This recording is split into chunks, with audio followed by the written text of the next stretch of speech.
Hey guys, it's David here, and this is another episode of the quest for the Lava-Crystallized Hammer. And I'm still at the same amount that I had last time. I still have 12 cores. I wasn't able to win the rolls and anything, and in fact I haven't even seen them the past 2 days. But today the dailies are for GSL. You have to kill the goblins and Kanyata. So I'm not going to do the entire dungeon for you guys. I'm just going to show you part of it, and it'll be like 15 minutes long. So I'm running with one of my friends, Jordan. He used to be in my guild, and we're just going to do some of this. So I'll commentate during this. All right. Ready. Okay. So we have all 4 of each class here. That's pretty cool. Okay. Let's go, kids. Watch out. Alright, so we're killing these minotaurs here, and luckily we have a mage to freeze that thing there. And if you guys haven't seen GSL since the update, it's now dark in here. And I have no idea why that is. SPL is the same way, and we never saw SPL when it was light, so I don't know what it would look like. I think it would look a lot cooler. I have no idea why Gameloft chose to make these dungeons dark now, but it's a little annoying. Alright, I have to turn off the lights in my room.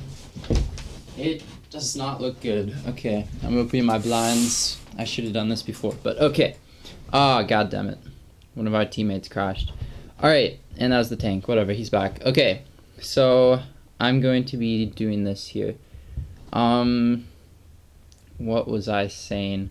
Oh yeah, it's dark in here. I have no idea why. I think it looks better when it's light. It looks more like a desert. So I have no idea why Gameloft would choose to do that. Hopefully they'll update it later and make it look cooler. Okay, yeah, I don't know why crashing keeps happening in this dungeon. That's something that Gameloft really needs to fix immediately. There has just been way too much crashing, and to load the game again takes forever because there's this spinny icon thing, and it's completely pointless, and I'm really tired of it. And every time I log on, it says it has like the pop-up screen for the terms of service, and you have to check mark that every single time. I have no idea what the fuck is happening. I have 11 already. He's 11 pots, Jesus. All right. Then we don't really need them. Okay. So we are progressing through this slowly. And I know I've shown this dungeon multiple times, and I've been like, yeah, I'm not going to show GSL or Anyata ever again. But you know, this new series, it doesn't matter. It's not about what I've shown before, which my videos are usually about, and I don't usually like to do repetition. But this series is all about repetition, and it's just showing my daily activities and what I'm doing. So it doesn't really matter if I've done GSL before. But I'll try to show new stuff like SPL and PvP arenas. Although in this particular series, PvP arenas would not help me get the Lava Blossomed Hammer or Relic or any of the materials I need, so there's no point in doing that. But one of the boring things that I'll be doing is probably farming for blood mineral, and I need a lot of that for this quest. I think, how much? 165 magical blood minerals, Jesus. And I'll show you 2 ways to get that. It's going to be the auction house, and I'll show you the prices, which are pretty expensive, and also in Rift you can find it a lot. So I'll be showing you the different places you can find it. And I don't know if I'm going to be farming all of this. I'm probably just going to save my gold and buy it from the auction house. That's probably the best idea, especially because the relic for the epic relic, as I'm going to say, the epic weapons, you need 40 blood mineral. So, alright, here we are. Okay, this is slowly progressing. Usually teams can pull like 2 mobs, and we have a mage, so I'm not sure what's happening. But yeah, we'll probably get to about Tight Helm, and then I'll end the video. I think so, yeah. And I'm not going to show Anyata again, because that would be like a 30-minute video. If this was SPL, I'd probably show the whole dungeon, because you can do that in like 17 minutes. Some groups have done it in 12 apparently, but I will not believe that until I see it. Anyone can make crazy claims like that, but you have to prove it. And if you guys saw my SPL glitch out of map video, then you can probably do it in less time by not doing the first 2 bosses, but still I'm not sure how to do that because the NPC might not appear if you don't get aggro from the first 2. And also a note on that, I heard that the second boss does not spawn unless you kill the first boss. And I never noticed that before, but it might actually be true that you have to aggro the first boss or kill him in order to get the second boss. In order to get the NPC, maybe you have to kill the second boss. So I don't even know if that out of map glitch is worth anything yet, because the NPC won't appear. But if you have the wall hack, which I don't want you guys to use. I mean, it's up to you, but I'm not endorsing the wall hack or anything. If you have that, then you can probably wall hack through the place in SPL where the NPC opens the gate thing, so that's probably an option, and then you wouldn't need to kill the first 2 bosses, and you wouldn't need the NPC. It would just take longer to kill the last boss, or you wouldn't get any of the buffs. So if you usually use fire buff, which I usually do, then you won't be able to because there's no NPC, obviously, so it'll take like twice as long at least. So if you're doing that, then you should probably have an experienced team who knows how to kill him fast, because if you don't kill him fast, he gets really, really big, and you're basically screwed, because then he starts doing huge crits on the tank, and if the tank is not geared and doesn't have G-stands cooled down, you're screwed. So I definitely recommend having a pro team if you do not use the NPC. And you can test out how pro your team is. That was pro.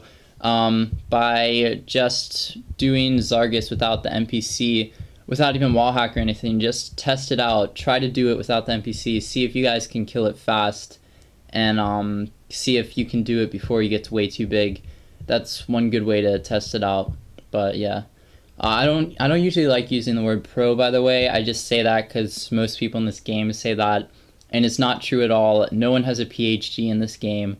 I mean, like, my guildmaster is getting a PhD soon for being a doctor, but I don't think he's getting a PhD for being a mage. And just because you're top in the leaderboards doesn't mean that you're pro. Although Adil, who's our guildmaster, is really, really good. So I'd rather people say that they're not noobs than they're pro, because that's just really stupid in my opinion. A lot of people agree with me on that. So if you use the word pro, you're assumed to be a noob. That's all I can say. And I used pro a few seconds ago when I was describing it, so I guess I'm a noob. Alright, so we are near the first boss here. And some monk tips here.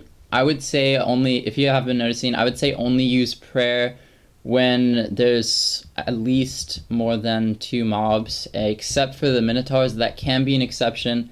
You don't have to use prayer on them, and I guess I'll test that out. I'll try not to use prayer on this. It's not cooled down right now anyways. It probably will be by the time I need it, but I'm just going to try it without prayer so I can save it. Now it's cooled down. But I'll just use Rain of Healing and Rapid Healing and see how that goes. And if we die, then we're screwed. But I mean, I'm not going to let us die. And if we're like about to die, then I'll just pray. But alright. Here we go. See, it's not that bad. See, it's just like a few hard hits, and that's it. And see, my team does a lot of DPS, so we're able to get them down easily. See, that wasn't hard at all. So you really don't need prayer on these if you have an experienced team. I guess I'm just used to not having an experienced team to like kill the minotaurs and stuff. And now I have prayer already readily available for this large mob here. And you probably need pray for this one and that one over there as well. Because these hit really hard and they get big and they have tons of health and stuff. So I'd recommend praying there. And a lot of people have been wanting to hear about tanking tips, and I cannot give you a lot of that. All I know from my experience as a warrior is like shield slap and swift strike gain aggro, I believe. There's probably other spells. I'm a retard when it comes to tanks, so I really don't know much. And I don't want to say too much, then I'll just sound more retarded and not credible. But you can just watch what this tank does, just see the moves he does, and let me know what he's doing or what you would do for the mobs in GSL and the bosses and everything. So obviously he charges to them first, and if you see him, I think he did that pounding glow thing, the hammer move or whatever. And he's trying to get aggro here somehow. I'm not sure how he does it. He also uses a poison spell, I believe, so their health goes down slowly, and that usually gets some aggro. So, and the ranger and the mage just have to make sure they don't get too much aggro. The mage doesn't have to worry about it too much because I can just heal him pretty quickly.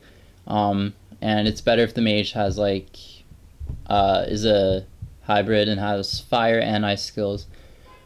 Alright, so here we are. Someone was honking the horn outside. Fuck you. Alright, so here we are at the Tight Helm boss. Everyone calls this guy Titty of the guild Chow Chow. Do you see that guy? Chow Chow. So, probably eats a lot of noodles. Okay. Get my back for scorpions. Alright, so looks like he doesn't want to do scorpions. And I would recommend that the ranger usually does scorpions, but he doesn't have crit every time. Alright, so I guess the mage is doing it. That would not be acceptable for my mage because I actually like cannot kill the scorpions very well. I can't target them, and like I try to target away from the boss, and the boss does some move that makes us all targeted again within like 5 seconds. So he's pointing to the far corner. Alright, I guess I'll go here. And if you want to save mana, I recommend not using Ring of Healing as much. Like, I usually do that just to be safe, but it's really not worth it. Like, you shouldn't do that. It's definitely a waste of mana, so yeah. Alright, and you guys have seen this boss before, but what else should I talk about? I will talk about my lava hammer and such. Alright, so I kind of went into this last time I made this, but the best way for you to get lava hearts is to either buy them from someone, and by that, let me clarify, I do not mean buy from the auction house. That is way too overpriced, and people make it a high price because the first person who posted those on the auction house when the update first came out made it a high price, and then everyone thought that 30 souls was a high price for some reason. So I would recommend buying it from a seller who sells it for around 50 to 100 gold each one. And I mean, if it's less, of course, that'd be better for you. They may get ripped off, I don't know. But I wouldn't, personally, I would not buy one that's over 70 gold. No matter how rich I am, that is just a waste of your gold. And if it's like a stack of 2 for 120 gold, I could live with that. That's probably the highest I go for that. And the best way, if you have alts, is to do dailies on your alts every day. Just do the soul dailies. Like today it's witches and boars. I'm not going to be showing this in the video. But you just do those dailies every day. And he forgot to pot? I thought he had 11. Okay. And what the fuck? The ranger died. Wow, okay, that's some nice skills there. Okay, sorry, Jordan, I didn't mean to say that. Oh, no, he teleported away. Okay. Okay. Wait, what? Why the fuck is his body over there? Alright. I have to, like, teleport him really fast. Or heal him. Whatever. Okay, this is not going well. Not going well at all. Alright. It's kind of a disaster. I'm not sure what's happening. I will get back to that discussion in a second once I fucking figure out what's happening here. Alright. There we go. Okay. I think it's all back to normal now. Alright, anyways, so I would recommend doing those dailies every day. Boars and witches, and also if you want to get certain soul items for your alt or whatever. Oh my god, it's like every day. Every time I make a video, someone has to call. No, I don't need card services. Fuck you. Okay. Okay. Talk. Blah, blah, blah. Okay, there. God damn it. It's hard to like heal when you're fucking using a phone. Alright, so yeah, if you wanna, the only soul item of the new soul items that you can send to your character or sell for tons of gold is the cloaks, and those are all 270 souls. So if you have those, if you have that amount of souls, and you really think that the stats will benefit your class, then I recommend not buying it with your main character unless you don't plan to get T2. If you do plan to get T2, buy it with your mage or something, or a character that you don't use as much or that's geared well. So like my mage, I'm doing that. I have like 240 souls right now. So I recommend just like saving up those souls on your alts. And if you really are looking for some gold for a mount or something, then I recommend selling one of those cloaks if you have the 270 souls to spend, and just doing that on an alt. Like if you have an alt like a mage or something and you don't want to buy a cloak, sell it for like 3k gold, and you can buy a mount, you can buy like everything you need, lava hearts, so that's a good way to do it. One last thing I wanted to talk about, because the boss is about to die, is the lava cores. Now, oh my fucking god, are you serious? I cannot do anything here. Oh my god. I don't understand how the mage is dying. Like, he runs so far away from me. Okay, whatever. And this is taking forever, so they don't have tons of DPS. Alright, so apparently the lottery for the lava cores is a very low percentage chance. For the 30 rune one, it's a 1% chance to get 1 to 3 of those lava cores. For the 1 rune lottery, it's a 0.5% chance to get 1. Not even 1 to 3, just 1. So it's definitely not worth it. You would be much better off spending your gold and runes on buying dungeon tabs or lucky crosses. So Millie pants. I have these already. Oh, and by the way, I have 6 out of 6 Millie stuff, but it's not epic yet. So yeah, that's pretty cool. And I don't have the divine shoes yet, the 2T2 ones, whatever. And I still have to upgrade these shoulders, but I am at 270 souls, so I need 80 more in order to upgrade those, and I need 5 essences. Yeah. All right. So yeah, I recommend just doing dungeon tabs every day and getting those cores as much as you can. So that's what I'm going to be doing right now, but I'm going to end the video now. I made this like 3 minutes over time. So thanks guys for watching, and I will see you next time for another episode of The Quest for the Lava-Crystallized Hammer. See you guys.